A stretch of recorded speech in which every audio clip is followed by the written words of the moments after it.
Ini adalah Jim Thorpe. Jika dilihat lebih dekat, Jim mengenakan sepatu dan kaos kaki yang berbeda. Ini bukan karena tuntutan fashion.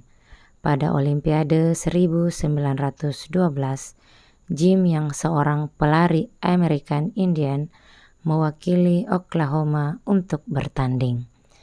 Di pagi hari saat hari pertandingan, sepatu dan kaos kakinya dicuri. Beruntung dia masih mendapatkan sepatu dan kaos kaki bekas di tempat sampah. Sayang sekali sepatu yang satunya kebesaran sehingga dia harus mengenakan kaos kaki lebih.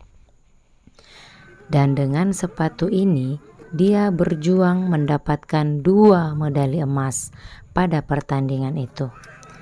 Ini adalah sebuah contoh yang sangat baik untuk tidak menyerah. Bagaimana jika kita mengalami kehidupan yang tidak adil? Apa yang harus kita lakukan? Apapun yang kita alami ketika bangun pagi ini, sepatu yang dicuri, penyakit yang dialami, hubungan yang kurang baik, usaha yang belum lancar, jangan biarkan itu menghentikan perjuanganmu.